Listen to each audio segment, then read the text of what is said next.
श्री गणेशाय नमः।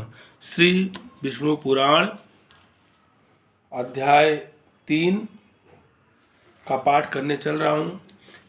सभी भक्तों से विनम्र निवेदन है कि आप पूरा वीडियो सुने और पूरा पाठ सुने, जिससे आपको श्री विष्णु पुराण श्रवण करने का पुण्य प्राप्त हो सके।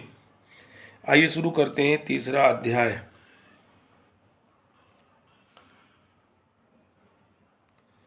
तीसरा अध्याय में हम बात करेंगे ब्रह्मादि की आयु और काल का स्वरूप।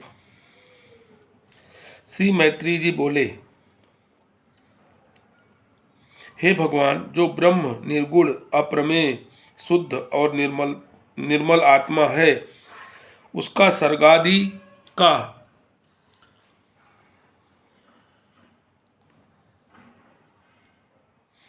कर्ता होना कैसे सिद्ध हो सकता है।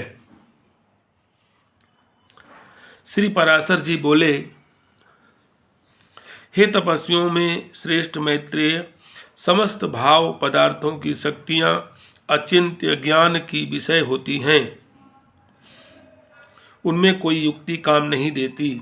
अतः अग्नि की शक्ति उष्णता के समान ब्रह्म की भी सर्गादि रचना रूप शक्तियां स्वाभाविक हैं। अब जिस प्रकार नारायण नामक लोक पितामह भगवान ब्रह्मा जी सृष्टि की रचना में प्रवृत्त होते हैं, वह सुनो। हे विद्वान, वे सदा उपचार से ही उत्पन्न हुए कहलाते हैं। उनके अपने परिमाण से उनकी आयु 100 वर्ष की कही जाती है। उस 100 वर्ष का नाम पर है, उसका आधार परार्ध कहलाता है।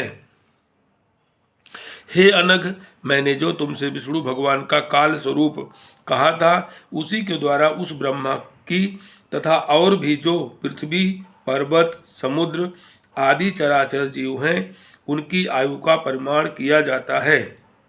हे मुनि श्रेष्ठ, 15 निमेष को काष्ठा कहते हैं।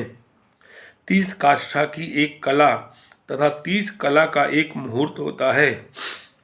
30 मुहूर्त का मनुष्य का एक दिन रात कहा जाता है, और उतने ही दिन रात का 2 पक्ष युक्त एक मास होता है। 6 महीनों का एक अयन और दक्षिणायन तथा उत्तरायण 2 अयन मिलकर एक वर्ष होता है। दक्षिणायन देवताओं की रात्रि है और उत्तरायण दिन। देवताओं के 12,000 वर्षों के सतयुग, त्रेता, द्वापर और कलयुग नामक 4 युग होते हैं। उनका अलग अलग परिमाण मैं तुम्हें सुनाता हूँ।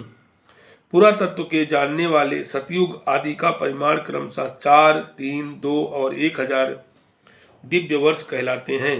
प्रत्येक युग के पूर्व उतने ही 100 वर्ष की संध्या बताई जाती है, और युग के पीछे उतने ही परिमाण वाले सध्यांश होते हैं। अर्थात सतयुग आदि के पूर्व क्रमशः 4, 3, 2 और 100 दिव्य वर्ष की संध्याएं और इतने ही वर्ष के सध्यांश होते हैं। हे मुनिश्रेष्ठ, इन संध्या और संध्यांशों के बीच का जितना काल होता है, उसे ही सतयुग आदि नाम वाले युग जानना चाहिए। हे मुने, सतयुग, त्रेता, द्वापर और कली ये मिलकर चतुर्युग कहलाते हैं। ऐसे 1000 चतुर्युग का ब्रह्मा का एक दिन होता है।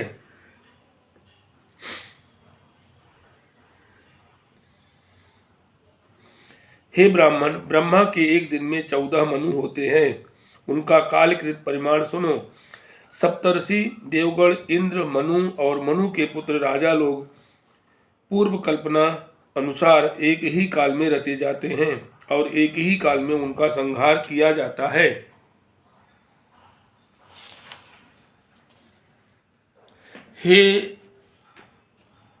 हे सत्तम, 71 चतुर्युग से कुछ अधिक काल का एक मनवंतर होता है। यही मनु और देवता आदि का काल है।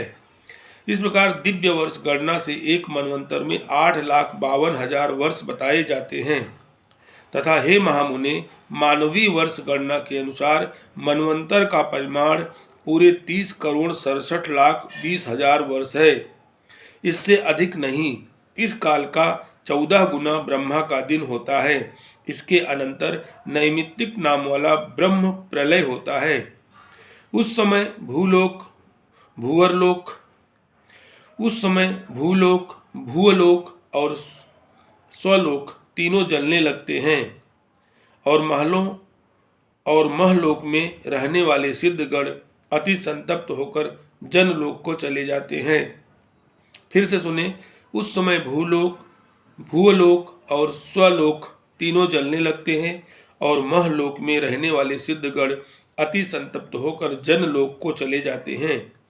इस प्रकार त्रिलोकी के जलमय हो जाने पर जनलोकवासी योगियों द्वारा ध्यान किए जाते हुए नारायण रूप कमल योनि ब्रह्मा जी त्रिलोकी के ग्रास से तृप्त होकर दिन के बराबर ही परिमाण वाली उस रात्रि में शेष शैया पर शयन करते हैं और उसके बीत जाने पर पुनः संसार की सृष्टि करते हैं। इसी प्रकार पक्ष, मास आदि गणना से ब्रह्मा का 1 वर्ष और फिर 100 वर्ष होते हैं। ब्रह्मा के 100 वर्ष ही उस महात्मा ब्रह्मा की परमायु है। अनघ उन ब्रह्मा जी का एक परार्ध बीत चुका है। उसके अंत में पाद्य नाम से विख्यात महाकल्प हुआ था। हे द्विज, इस समय वर्तमान उनके दूसरे परार्ध का यह वाराह नामक पहला कल्प कहा गया है।